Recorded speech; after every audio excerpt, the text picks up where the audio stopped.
Welcome to another edition of Green is Good, and we're so honored to have with us today Dr. Kevin Dooley. He's the Chief Research Officer for the Sustainability Consortium. Welcome to Green is Good, Dr. Kevin Dooley. Thank you so much.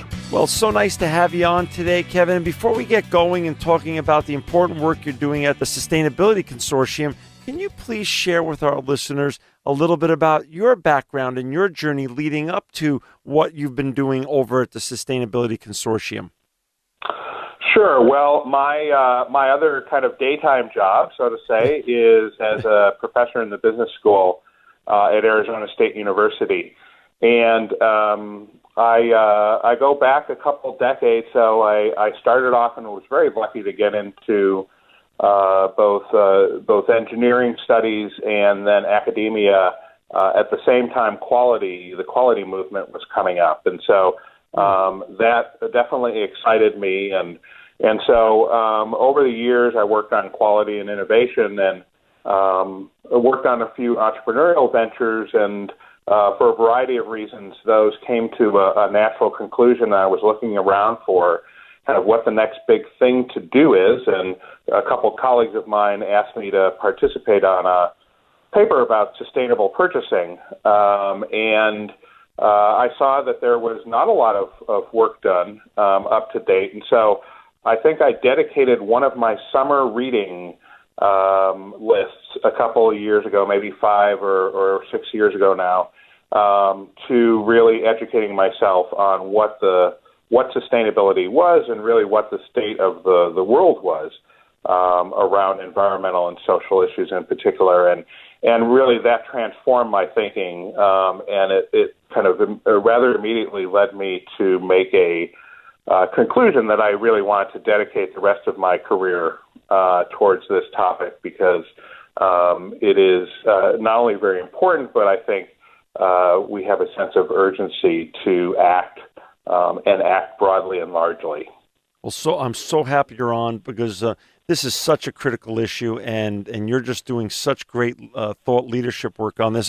For our listeners out there that want to follow along with Kevin's discussion today, go to www.sustainabilityconsortium.org. I'm on the website right now. It's beautiful. There's tons of information.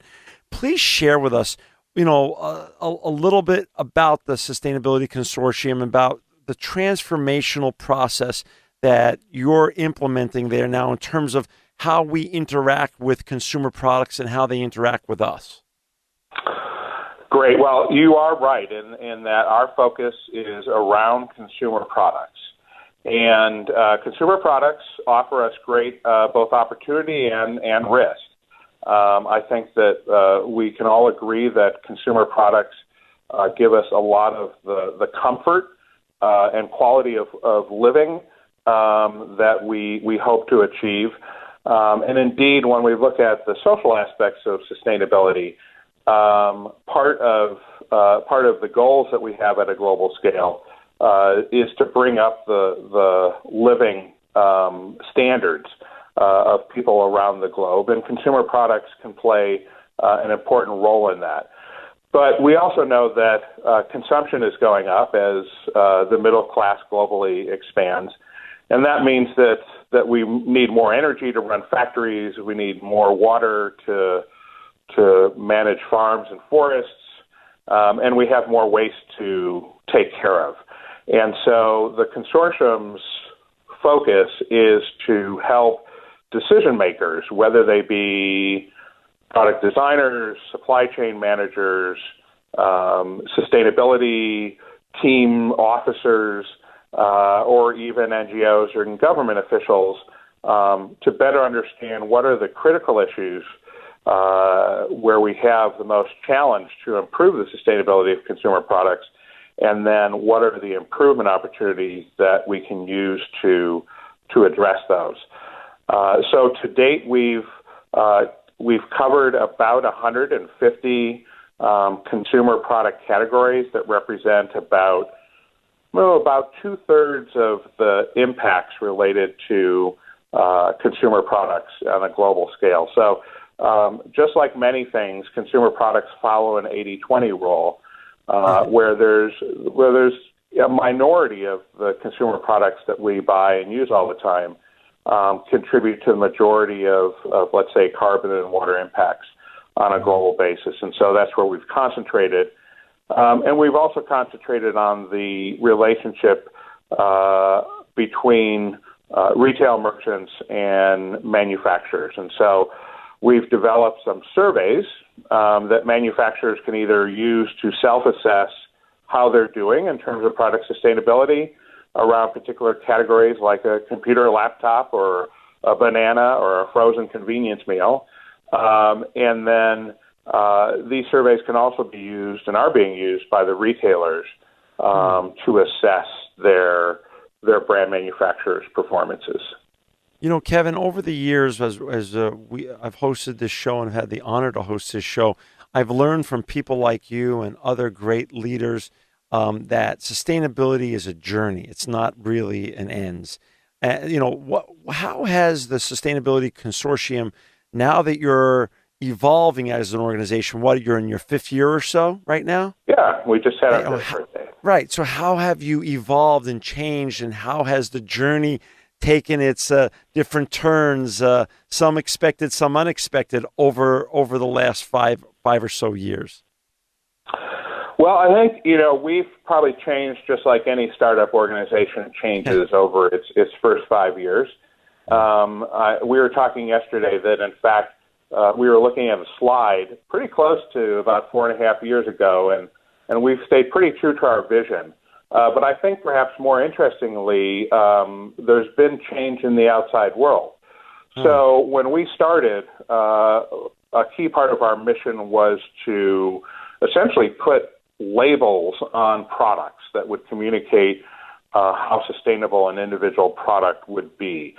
And I think that consumers have changed over that time period. So I think consumers have gone to a point where maybe 5 years ago, a lot of consumers who were interested in green products would say, we need more labels, we need more information to make better decisions, and we need information that's credible so we can trust our decisions.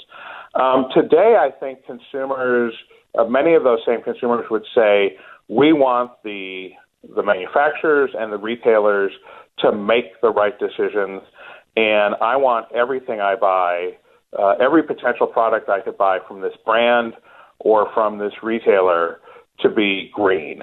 And so I think that they don't want the decision. They want all the products and services that are offered them to be more sustainable.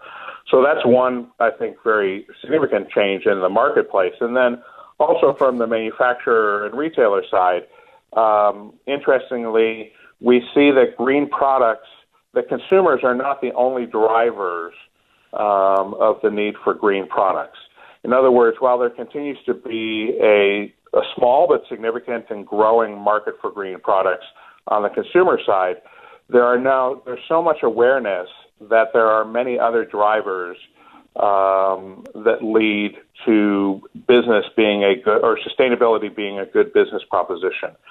So businesses have shown that significant costs can be reduced because sustainability efforts tend to focus on waste and value added, and yet do so in a way that's kind of different from the lean manufacturing and quality movements of decades past.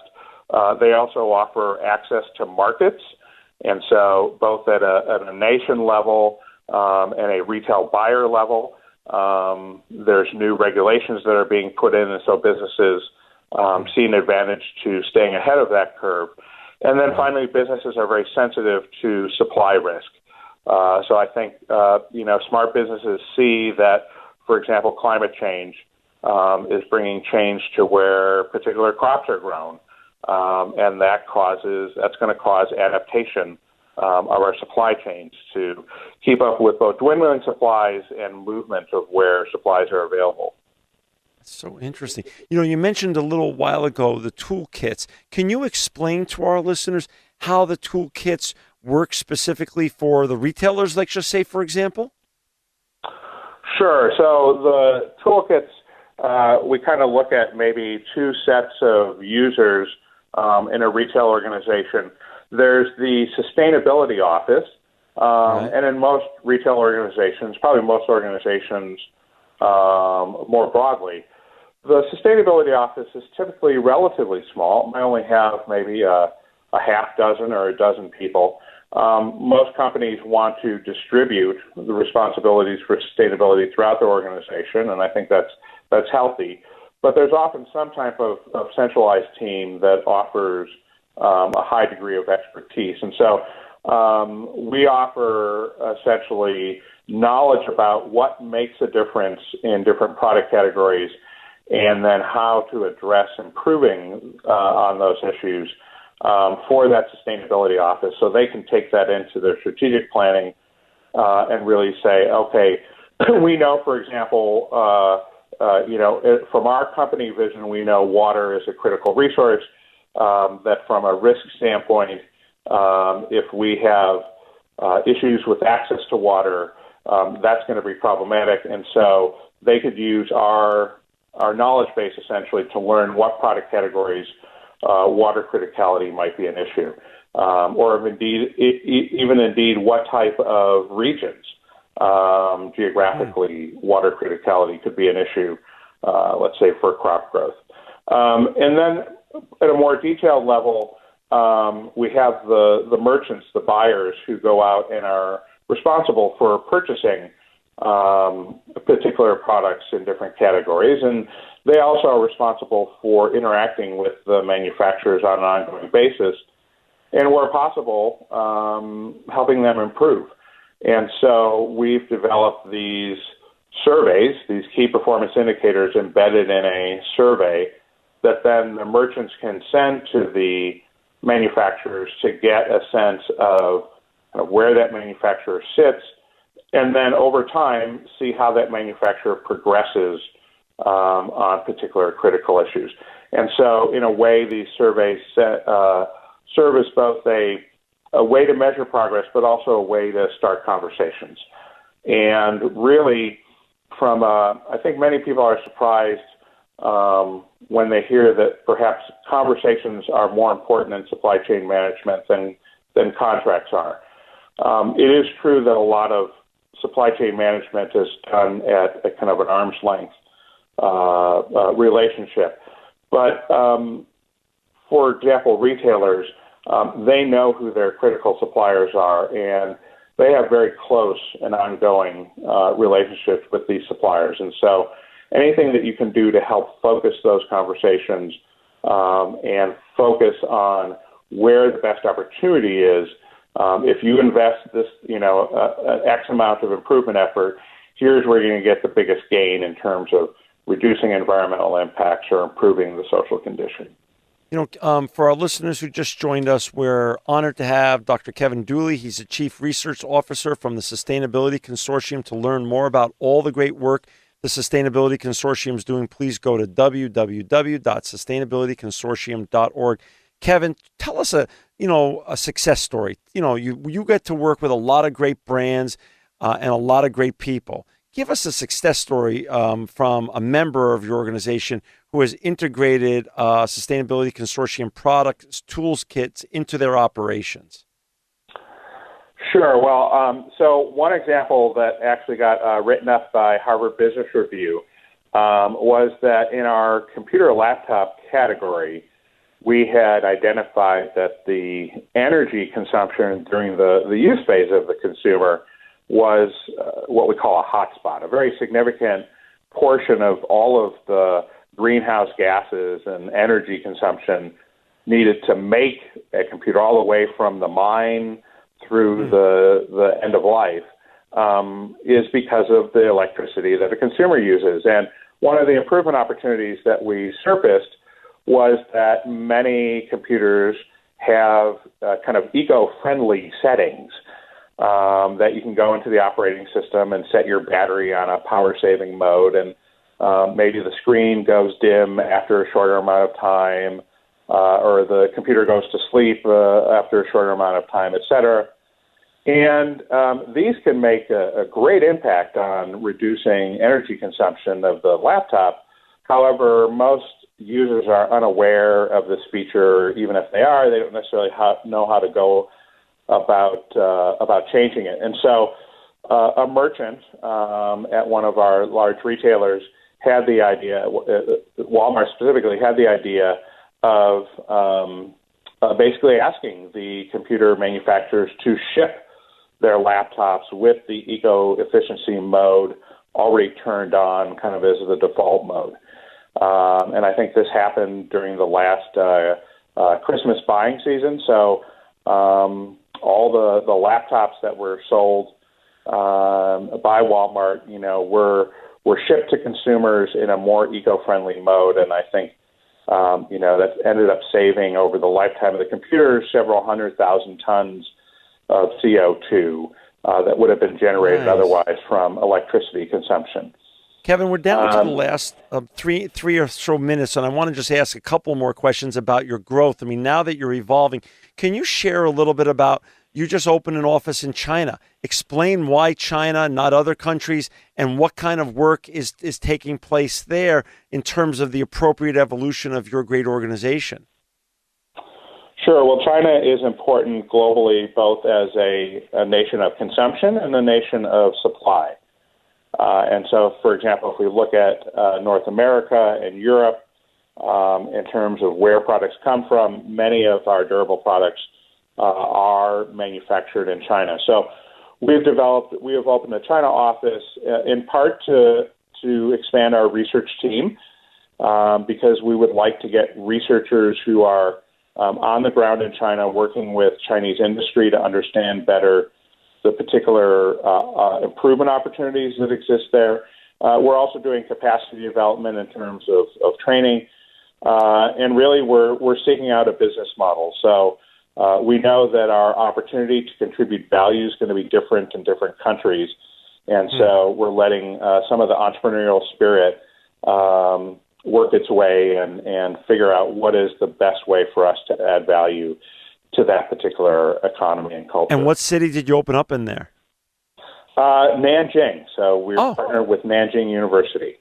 Oh, wonderful. We're down to the last 2 minutes or so, and we love to give solutions on Green is Good, Kevin. Talk a little bit, what opportunities do organizations that are listening to the show have to interact with the Sustainability Consortium, and how do they begin the process? Well, we are a member-based organization, so the people can go to the website that you've provided and look at our membership information, and we're happy to engage communications about membership and whatnot. And we're also happy to engage in other ideas that people might have about partnerships. So a lot of the value that we believe that we add to our members and participants is through our networking opportunities. And so we're still in our own entrepreneurial mode. So we're always interested in hearing ideas that people might have about interesting ways that we can partner. And talking about that, talk a little bit about the crystal ball, the future. In the last minute or so, Kevin, where is the Sustainability Consortium going in the next 5 years? Well, we're going to continue to expand our products and services, especially around product sustainability measurement and reporting. And I think that also we'll put a lot of effort into helping companies implement this work and really drive towards impact.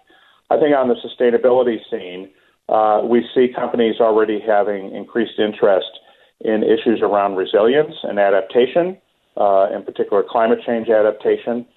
A lot of interest in the circular economy, which is something I think you know a lot about, and also interested in how products become more and more like services and what impact that has on product sustainability. So I think there are a lot of changes that we have now coming up to 2020, and I expect TSC will be continuing to ride that front wave. Well, we wish you continued success and luck, and we want you to come back on Green is Good to talk a little bit about the more and great things you are accomplishing at the Sustainability Consortium. For our listeners out there who want to join or just interact with the Sustainability Consortium, please go to www.sustainabilityconsortium.org. Thank you, Kevin, for being an inspiring sustainability leader. You are truly living proof that green is good.